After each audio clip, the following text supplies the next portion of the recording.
Hello everyone, welcome to the first ever Epilogue stream for one of my Classics playthrough and analysis series, which I will be retroactively adding to the end of the series playlist on YouTube. For obvious reasons, I've been thinking about this game again recently, and it kind of bothered me that there's a couple things that I missed during my playthrough last year that I would have otherwise included if I had chose to initially record that playthrough in November 2024 instead of in October 2023. So hopefully this stream isn't actually going to be too long. I don't think I have an insane amount of notes here, but you know me, I can go on tangents. So let's just get right to the point, right? The first thing I want to draw attention to, we're on the title screen right now. You may notice that the title screen has no option to continue the game right now. I did not delete my save file from the last time I played this game last year. This game does that on its own.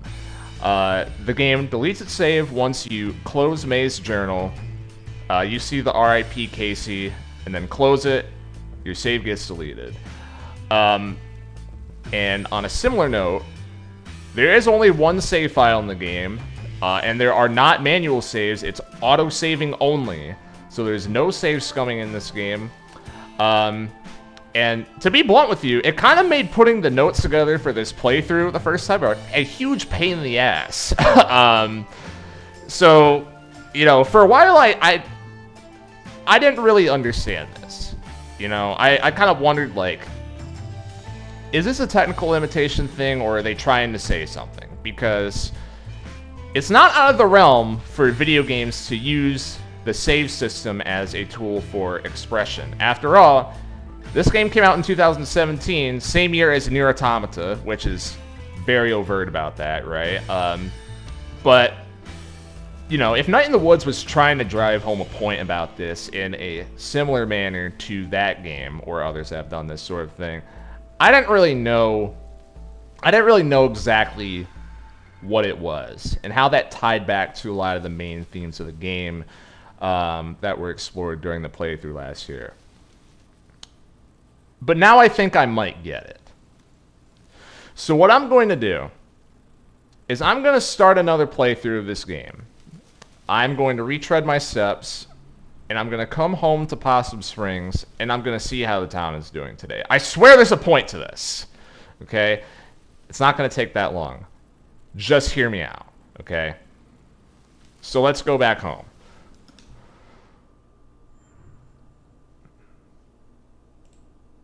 And now, like I was talking about before the stream started, I adjust the OBS slider.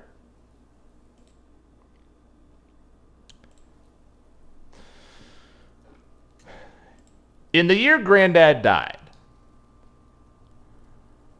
we had the worst flood since 1998, or the highway extension came.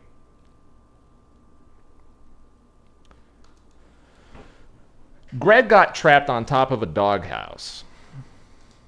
The power was out for 2 days. Casey Hartley came by in his dad's boat, and I laughed when I saw him. Granddad left me an apple crate of books. He loved ghost stories, and quoted them to himself in the hospital bed. They went looking for the gods, or they feared death, or in their wings, in their trees. They feared death, so they ate the young. On his last day, he sat up suddenly and stared bug-eyed through the window at the old parking lots, at the old trains, at the old empty mill, at the old playground, wide and sparkling like oceans. He turned to my dad, eyes still wide. This house is haunted. he said, and died.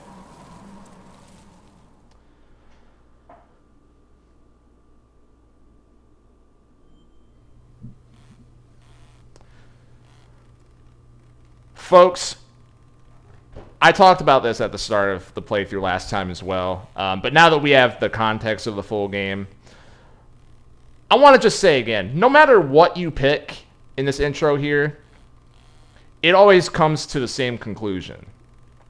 And it is that Granddad says, this house is haunted. And we know what this means, right? We know what this really means in the context of the game. There's a lot of very specific things that you can look to in the wording and the exact options that they give you, and all of these things. And you can look into all that if you want. But Possum Springs is the house, right? This house is haunted. And the thing about a haunted house is that it tends to stay haunted. You know, that's kind of a large portion of what is driven home over and over and over again about this setting, right? Possum Springs is the house, and there is a hole at the center of everything that is slowly devouring it. This is not a singular event. This is slow, painful decay. Okay, I'm gonna skip through talking to the janitor, and I'm just go through the rest of my notes here.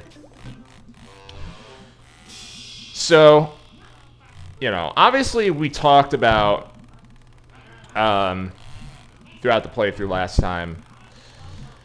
Nostalgia happens everywhere throughout the entire game. And, you know, kind of the other half, I suppose, of... May, what are you doing? Oh, I have to talk to the janitor again. I fucked up. Yeah, nostalgia.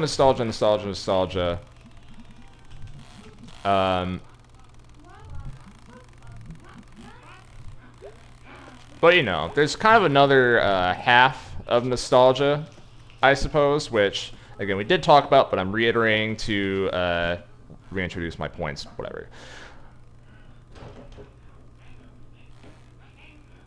The other part of nostalgia is stagnation, right? Kind of two sides of the same coin in that respect. Being stuck in the past means that you're not moving forward, etc. You see this everywhere in the game, just like you see that other half of the coin, of course. But there is another thing about stagnation and nostalgia. It's not that they are only one and the same. It's that they actually feed into each other, right? When stagnation is present, nostalgia tends to loop because there's no reset point for nostalgia to reconfigure itself, right? And without this sort of this is kind of an overused phrase, right? But a cultural reset point, without this cultural reset, things start to repeat themselves over and over and over again.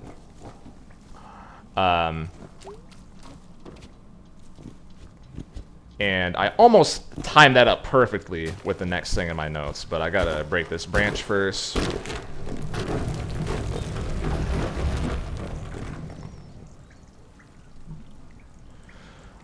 Oh my god. That was dangerous. I could have died. That was amazing. I am not gonna die in this hole. So this is a cheeky line, of course, after beating the game, but we do have to keep in mind also what exactly hole means in Night in the Woods. And that's kind of a tricky statement because hole means a lot of things. And we also have to keep in mind what the actual events are that May does during and before this game. you know, we're talking about a situation in which, let's see if I can make this fucking jump. First try. All right. I thought this was gonna take longer. So we know after beating the game, what just happened is May just dropped out of college with no plan for her life but to try and re-ground herself in a familiar environment, put her disassociative episodes aside for a while, and see the world as something besides just shapes.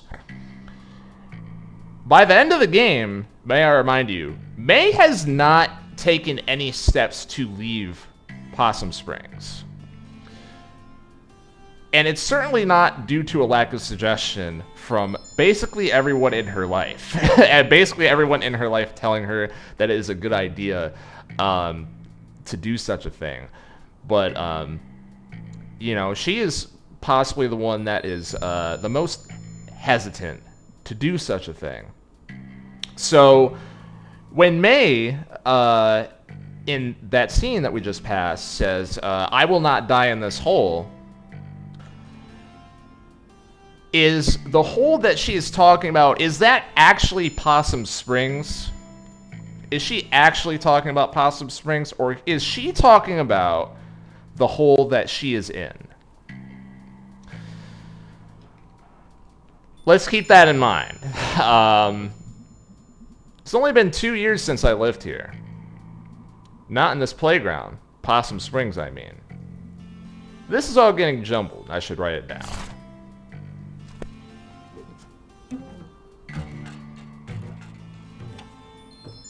And here's Molly. Hello, May. It's been a while. Hey, what are you doing out here? Nothing better to do? I was out here doing my rounds, and I saw you in the very off-limits playground. So? Get in the car, May. No. You want to spend your first night back in jail, May? No.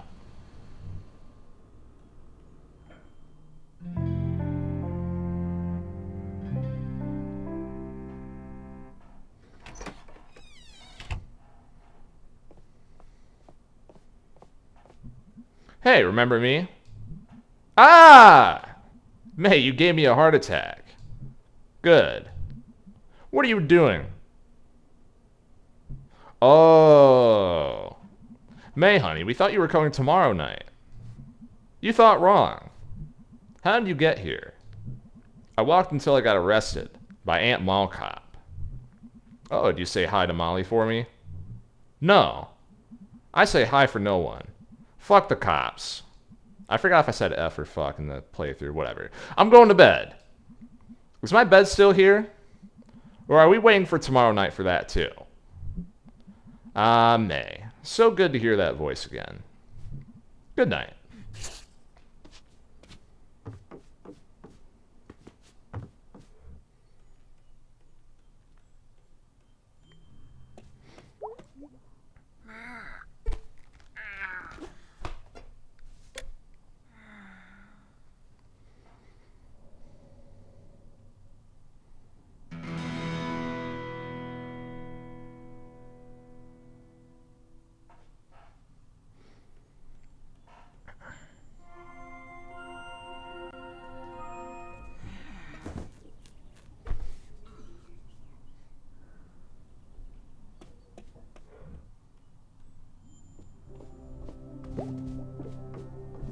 Honey? Yeah? Come see me in the kitchen before you leave. Okay.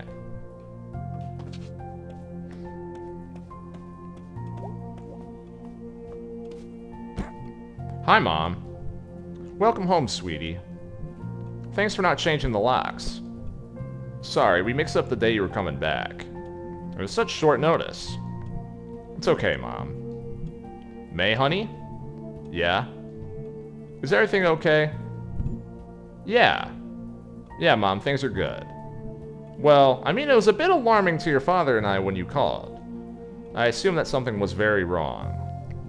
No, it just didn't work out at school. What does that mean, honey? Can we talk about this another time? Sure, hon. Thanks, Mom. I bet you your old friends will be happy to see you. You wouldn't happen to know where Greg is, would you? Oh yeah, Greg's working down at the Snack Falcon. Up in Town Center west by the Click Clack. I think I'll run over and say hey. We'll have a good time out there. Lots to explore, see what's changed. I will. Just watch out for all the construction. Well, it wouldn't be fall in Possum Springs without loads of construction. It's so festive, honey. I'll be back later. Bye, sweetie. So we talked to Mom, and I'm pretty sure I did bring this up during the initial playthrough.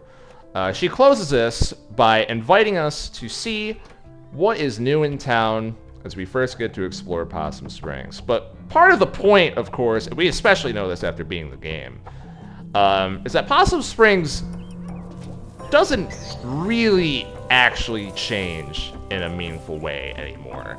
Things just kind of keep slowly decaying. It's not the town that changes, it's May, and the people that May meets and knew before as well. It's those people that meaningfully have changed and do continue to change, which checks out, right? Because Night in the Woods is a game that always prioritizes people over detached, invisible systems. So, let's talk a little bit more about this guy, right? Casey Hartley, a character who kind of all of a sudden becomes very important very late into the game. And I think I remember you guys in chat saying that this is like a little weird and confusing. So let's talk some more about Casey. As I discussed in the last episode of the main playthrough that concluded last year, Casey's theme, the main menu theme, and the end credits theme all share the same motif. Casey is representative of that vague feeling that something important is not only missing, but as we later learn, is gone forever. It's an influence that everyone in the group feels deep within themselves, but we as the player can only really perceive as a piece of history. It creates this fundamental disconnect where the only thing we can really offer is an attempt at empathy and understanding. For those that are directly affected by that loss, however, the idea of Casey can turn into a sort of loop. Something to be stuck on, something to drive stagnation, which drives nostalgia, which drives stagnation, until you work past it. You all know me, so it's time for some meta commentary, right? I said there's some things that happened that I would have included in the playthrough last year if I knew about them. So here's thing number one. Scott Benson and Bethany Hockenberry's follow-up project that I discussed at the end of this playthrough, Revenant Hill, has since been canceled due to medical issues on Scott's end. The team for the project has been disbanded, and there's really no indication that the project is planned to be resumed at any point in the future. On a selfish level, of course, it's disappointing. I have a deep love and respect for this game, for Scott and Bethany as artists, and I would have been pre-order special edition day one, all that shit, without a doubt, and I never do that. But it goes without saying that health comes first, and it is far more important to me that they are able to live happily. And that's not on some parasocial shit. I don't know who Scott Benson is as a person. That's just recognizing that artists are humans first, period. So, best of luck to them in their next chapter, whatever they're doing now. It's point one. Here's point two. This one's a little more positive. Someone recently uncovered an old 2014 Kickstarter zine that was sent out with some old, like, concept art and random comics and all that type of stuff involving the characters of Night in the Woods. This is really cool stuff. And I basically just want to like walk through this entire. It was like someone made a huge fucking Reddit post that laid everything out. So let's just read through this on stream because it's awesome. There's actually so much to dive into here. Let me see. What is my hotkey to bring that up? What is my hotkey to bring that up? It is this, right? Did I layer this shit wrong? Come on. Okay, there we go. There we go. Yeah, so I'm just going to scroll through this. An in-depth look at the official Night in the Woods zine. I'm not going to read everything that's being said because you guys can read, right? I'll go over. I don't know. I'll do like a little skim through and then like make some comments on stuff that I particularly thought was cool.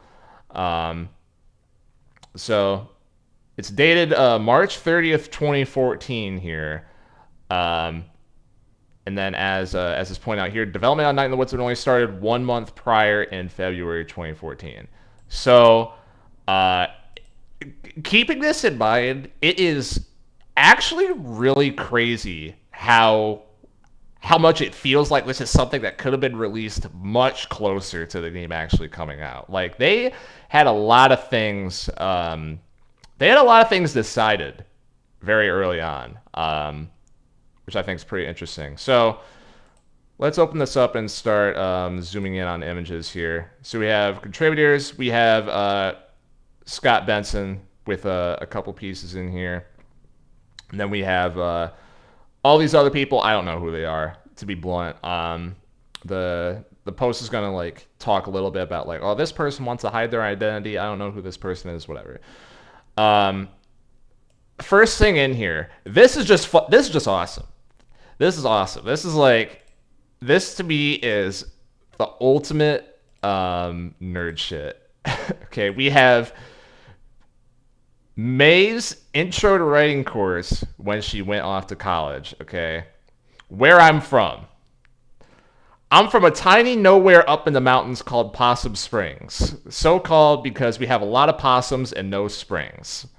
When they founded it, they thought it was fresh water, but it was poison or something, and they all died. The actual first people to live there was the rescue party that came looking for the first group. They liked it enough that they stayed, set up a mining camp, found coal, and boom, there's a town.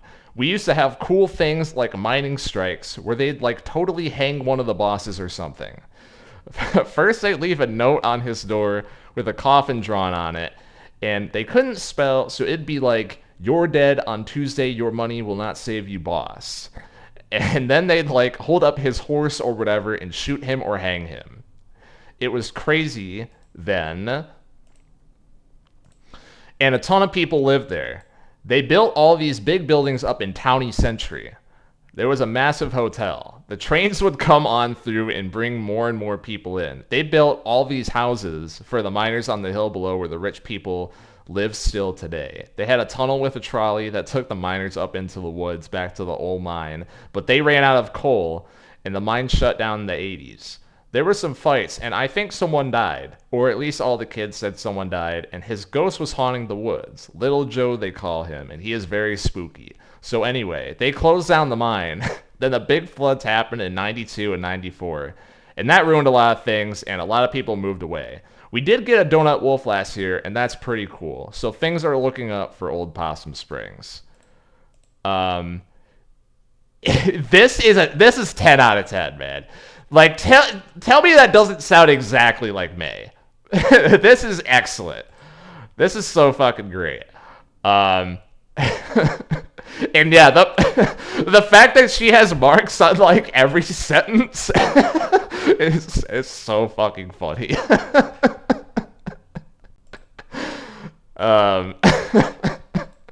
It's so fucking funny, man. Um, so that's how May was doing in school. This next comic here is about May and Greg during high school. I shouldn't have closed out of that because it's the same one here. And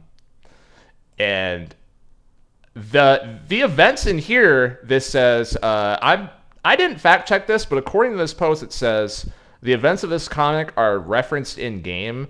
I can't think of when that happens, to be honest, but whatever. According to this one person, that's something that happens, I guess. So, so Possum Springs High School. Greg, the last car just left the school lot. Let's get some slushies and go. Damn. Let's go. The class council posters went up after you ditched. They as ugly as last year? I guess. You gotta see Sandy's, though. She totally ripped off your block letters. What? She even used that S you do. Well, it's not like I invented that S. But you always use it, so I'm claiming it as yours on your behalf. Thanks. Why don't we just light the fireworks here? Because the hallway's going to be infinitely better, seriously. Sorry about that. How many did you get? I only had enough for 2 Roman candles, but they've got 10 shots each. Come on. Wait, are you taking a piss? Yeah, hang on. Sweet. Totally empty. Cool. How about you carry your own slushie? Sandy's poster is down at the end. Sandy for president. Vote for Sandy. Right? You know everyone's going to think that you drew this. Really? But it's so bad. It doesn't matter. And they'll assume that you support this pointlessness. Oh, hell no. We need to handle this. Give me one of those Roman candles. Are you going to shoot her poster with it or something? Yep. We've got 20 shots to try and knock it down. This is what, 50 feet? Looks like it. Here goes. Oh my god, first shot. And then everything's on fire. The sprinklers are going to ruin every poster. And then got a quarter attached to a string to keep playing more pinball. That's really nice. That's really nice. I like that. Got this one. This looks like some early concept art for Greg and May. We got this one, which is B sitting in her room and then thinking about college. Then I don't know exactly what abstraction this is supposed to be because I haven't had enough time to think through it. Light at the end of the tunnel or whatever, then everything sucks forever. So once again, they knew these characters like immediately, right? 1 month after production started for the fucking game. This one's pretty cool.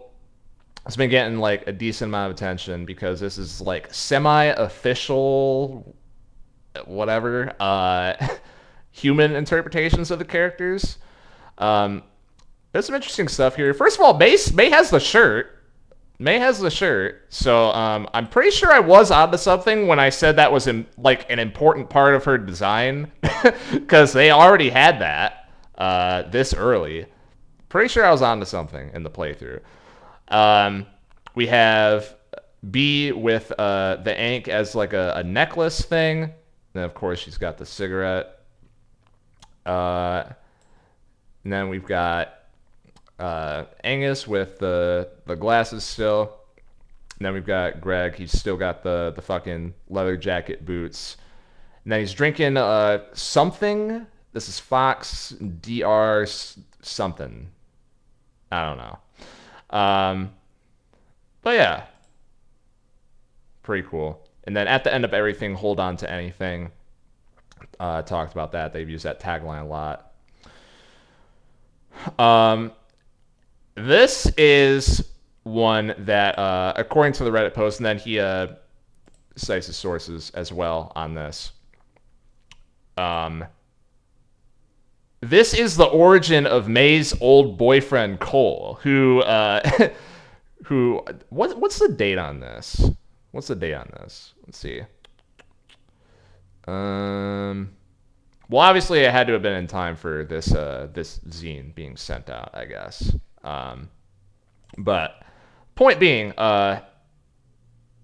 Cole out here made up this character in this comic of the raccoon, and this comic was such a hit that that this became an actual character in lore, and they named him Cole. So that's gotta be pretty cool for that guy, I guess. But anyways, Lucky Girl by Cole Ott.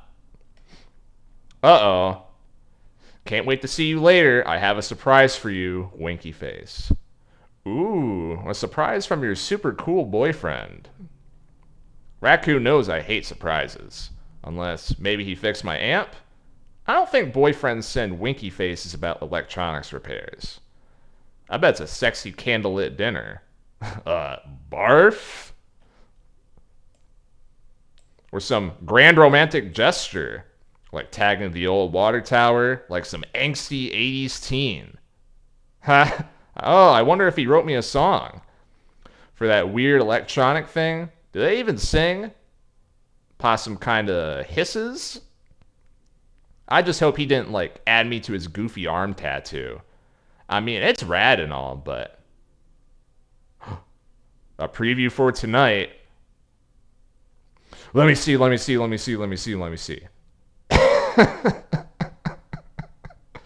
And then there it is. That's May's preview. The end.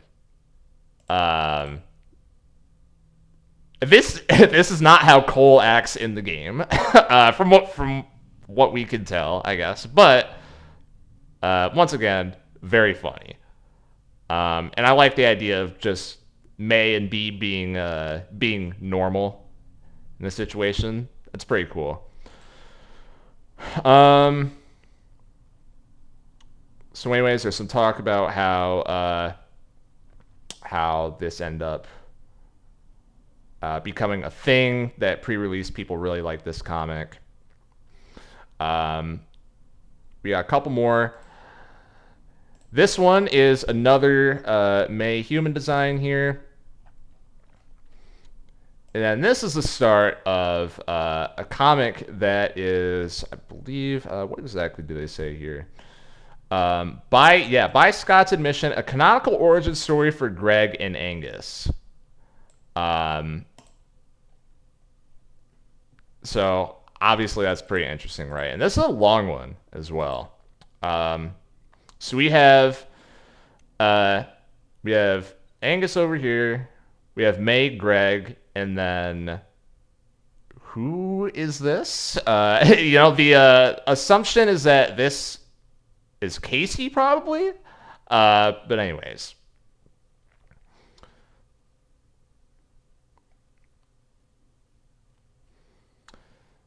That's the start of it. We got these three conniving here. And then we got Angus, who's a little anxious.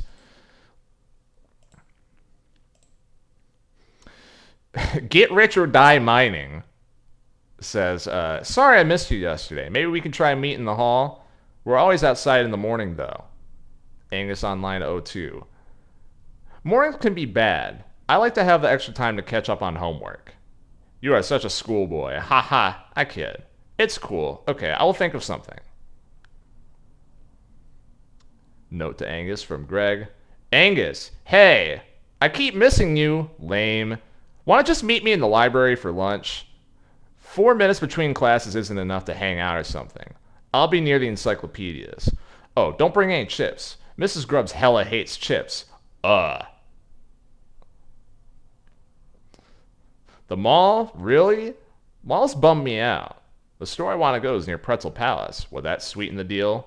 Oh, hell yeah. Okay, fine. But only for you, dude.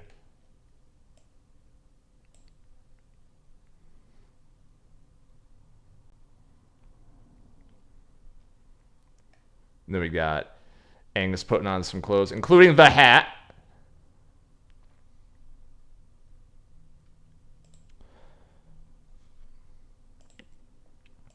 Next pages. I burned some CD for you. That CD for you. I'll bring it to you at lunch. This one should be more up your alley. I promise this is much less dolphin screamy. Yeah, the vocals on the other were too dolphin screamy for my alley. And we have Angus meeting up with them.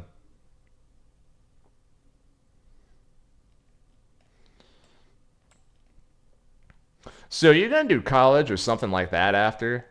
Well, it's been an option I've thought about a lot. You?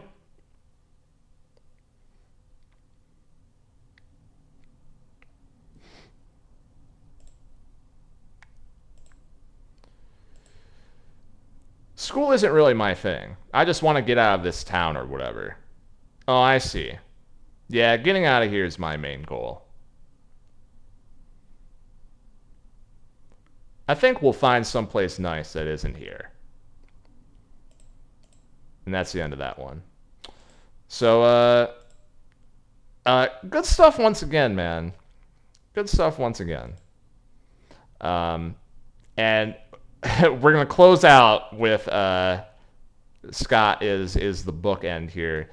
So we are going to get another essay from May. This one, an intro to writing again. Please redo at the top. This one is titled Donut Wolf. When Donut Wolf comes into town, we shout, "Hooray for Donut Wolf! We love him so. He brings us donuts for when we feel low.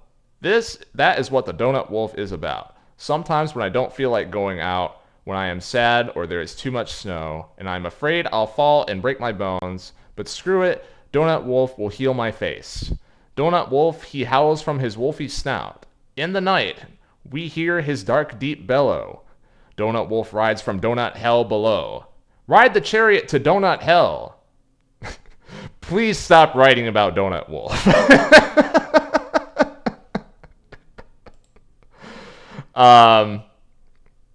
Amazing. And then we close out with, as is going to be pointed out in this post here, one of the constellations from the Longest Night expansion, which I think I talked about, but we didn't show during the playthrough. I shouldn't say expansion because it came out before the actual Night in the Woods game, but anyways. It is a constellation that oddly looks quite similar to a black goat, huh? You know? it looks pretty similar to a black goat. Can't help but notice that. And then finally, back cover. So, once again, 1 month after the game started production, and they have all of this shit. They could like re-release this now. Well, they wouldn't do it now for obvious reasons, but they could have re-released this in like 2017, 2018 very easily. Like everyone is so in character. I think that's my biggest takeaway from that. It's very shocking. Some of the designs, you know, like you know, you can tell that like everyone there had a different idea of some of the details of what Greg and Angus and May and B look like, right? But a lot of the important stuff is there. So that's really cool. Some extra Night in the Woods stuff that was dug up recently. I am personally I am obsessed with with the May intro to writing fucking talking about the history of Possum Springs when she goes off to college. That has been living rent free ever since I first saw that. Big fan of that.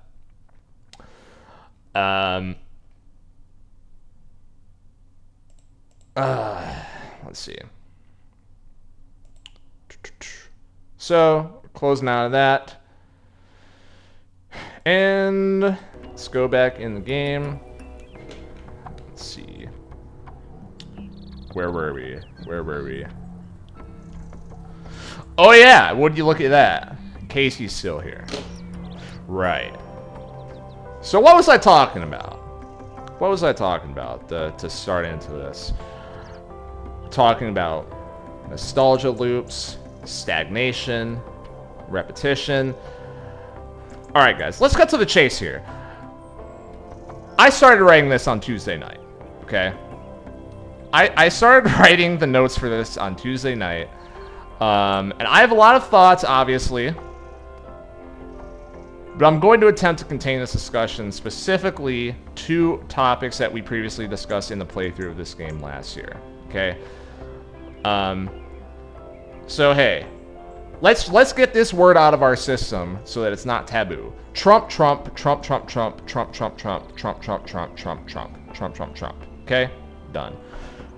Trump won again. Okay, and much like in 2016, a big part of that win was the Rust Belt trio states of Wisconsin, Michigan, and Pennsylvania, which is where Night in the Woods takes place. And also, I guess Ohio's just solid red now for some reason, but that's a whole nother topic. Those other three states, though, they were blue in 2012, red in 2016, blue in 2020, and red in 2024. I'm gonna bring up some exit polls, okay?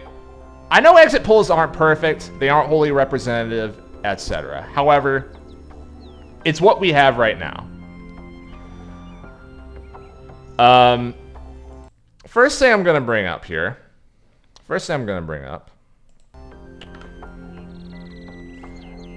This is the 5 issues poll. They have one of these pretty much every time.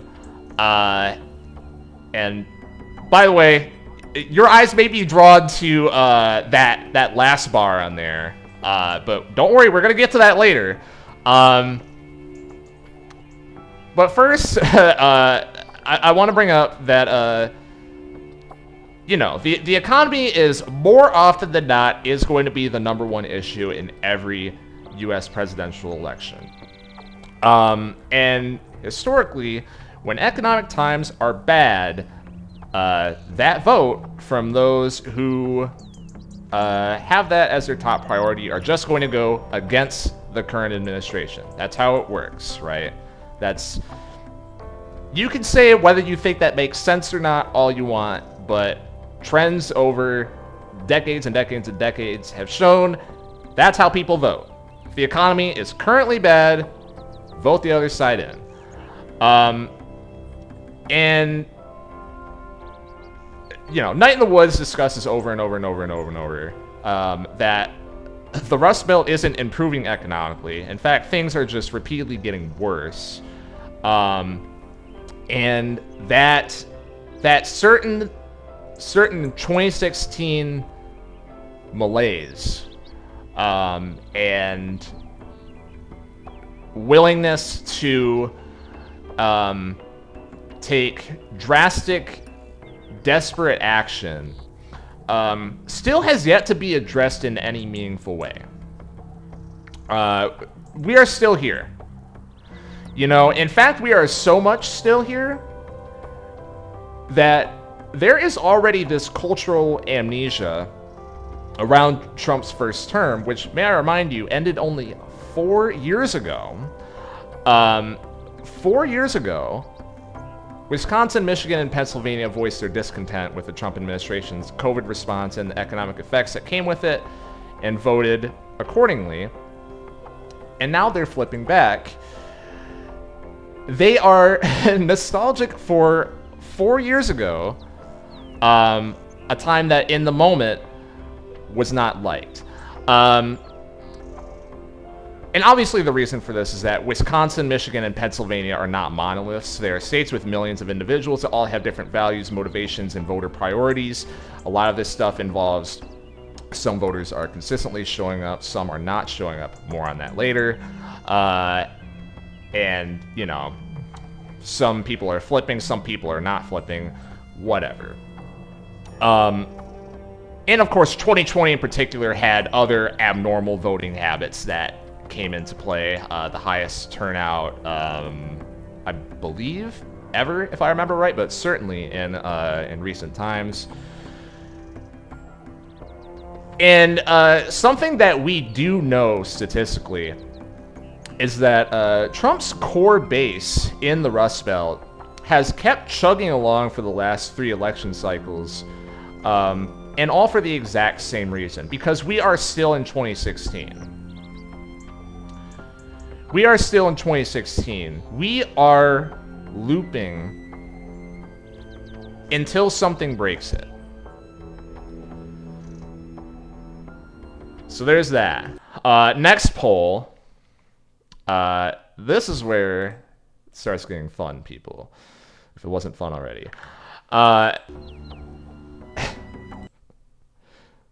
So, the number one issue on that previous poll was not actually the economy, which is very rare. This year, it was the state of democracy, okay? So, for what to my understanding is the first time ever, these 2 questions have been asked to voters on the exit poll, okay?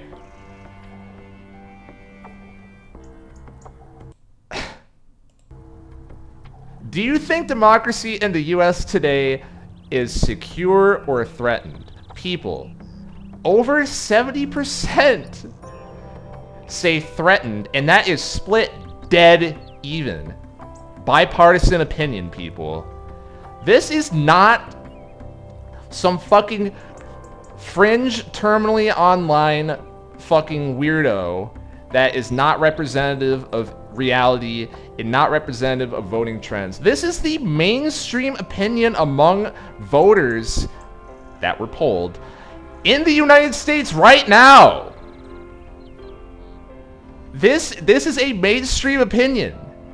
Okay? And then that one below, are you concerned about violence as a result of this election? 70% yes.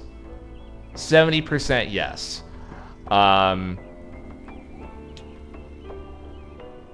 And I think that kind of speaks for itself, right? I think that speaks for itself. This is not normal.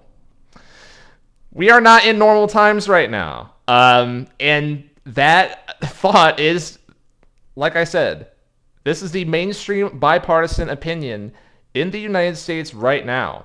This is not just some small mining town in rural Pennsylvania that is feeling this fundamental disconnect and is feeling this hole at the center of everything manifest and swallow everything up. This is everywhere. This is everywhere. This is not something that is a fringe opinion, okay? Repeating myself over and over as I do. Which leads me to my next point, okay?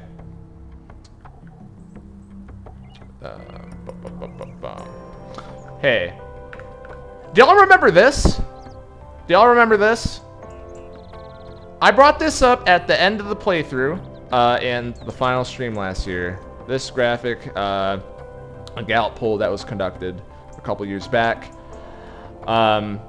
What systems do Gen Z have trust in right now? And the answer, of course, is basically nothing. is basically nothing. So with that in mind, let's check in and see, how did Gen Z vote this year?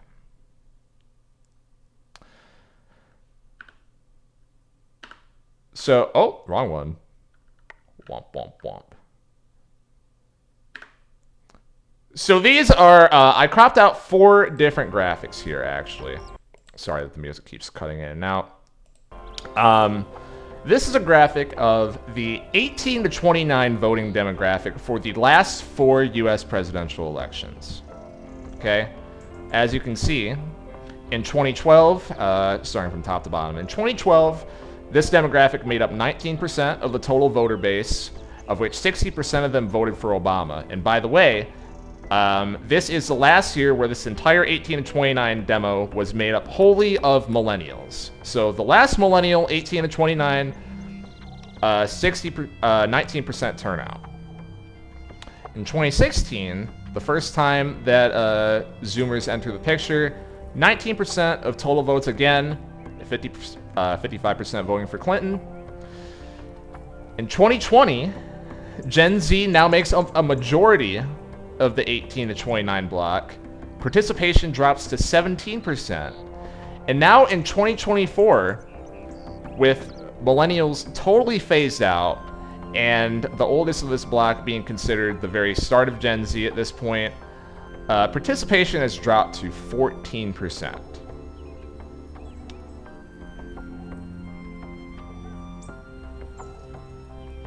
This is what political apathy looks like, guys.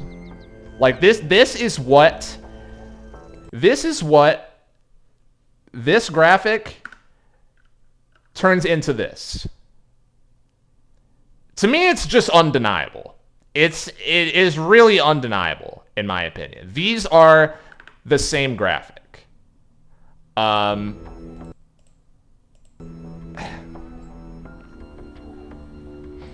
And look, you can dig into this, and you can break down specific micro-demographics, and that's what a lot of people are going to do for the next 4 years and beyond. But,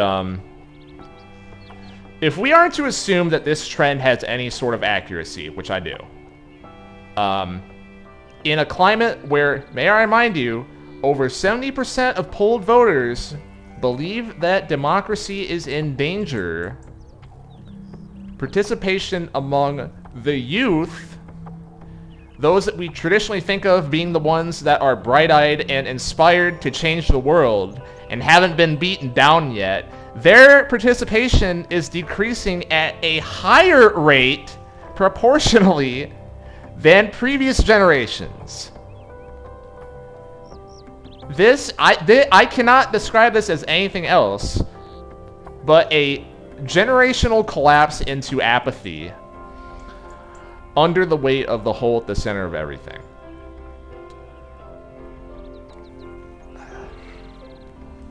Okay, so everything sucks forever. Okay, got it.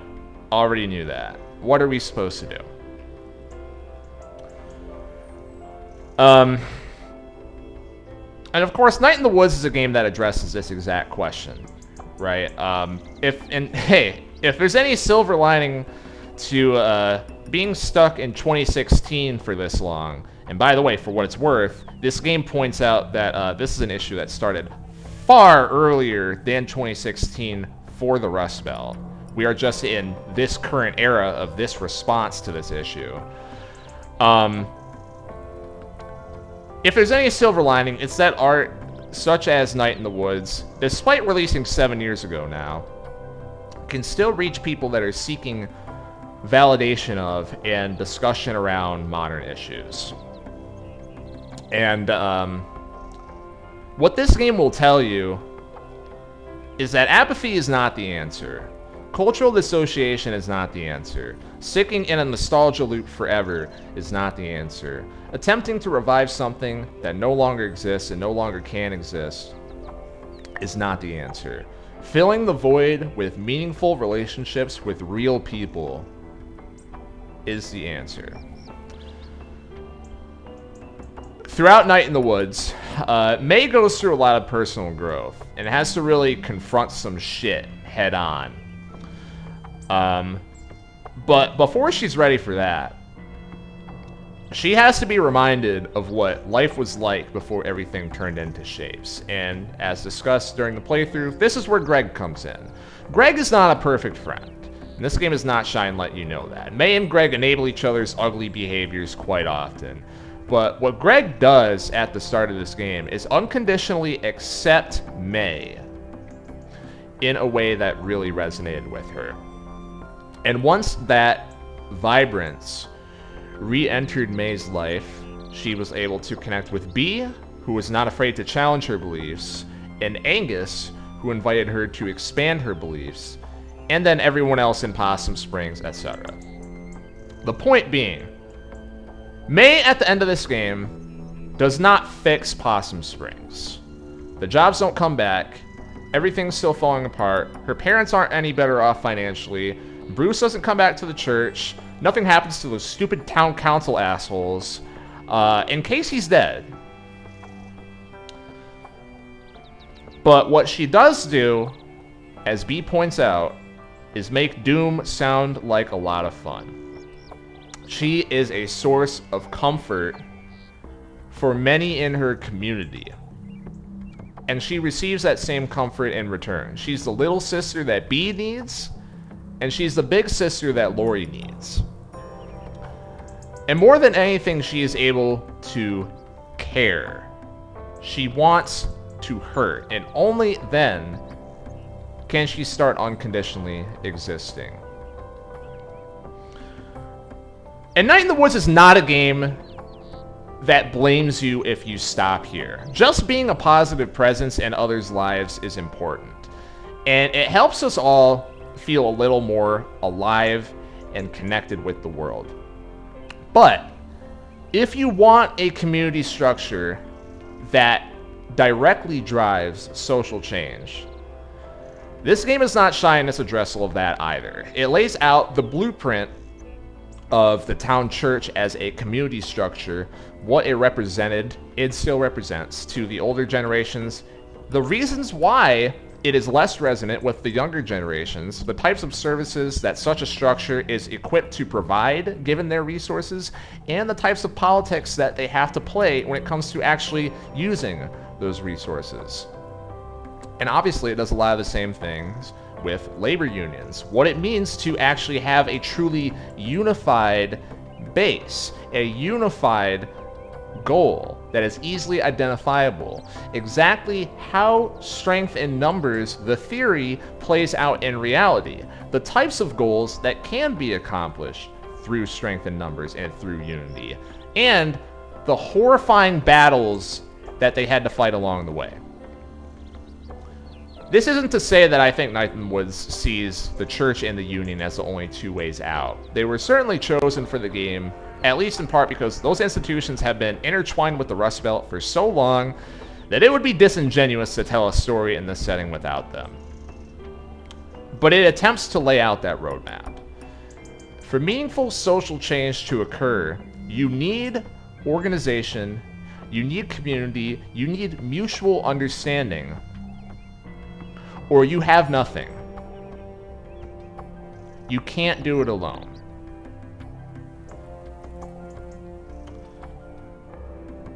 And for what it's worth, Night in the Woods says that it's okay to be angry too.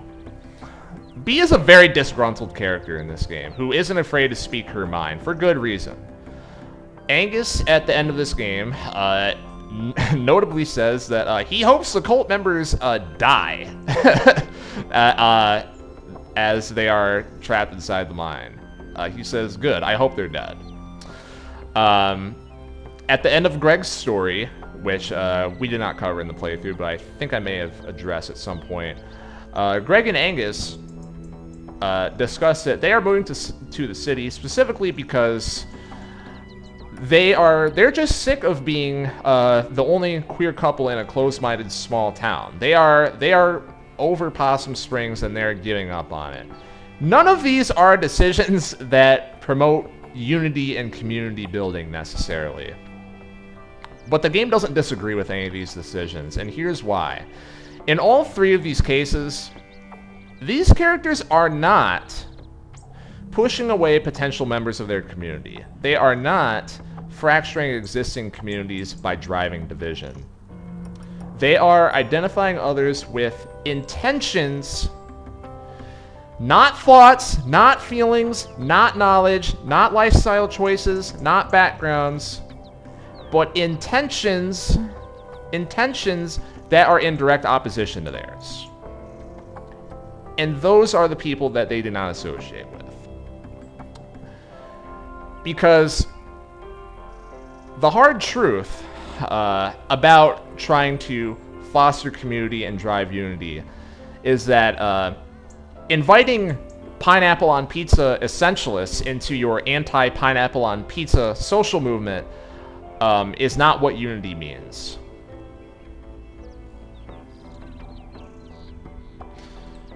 And with that, let me close out of here.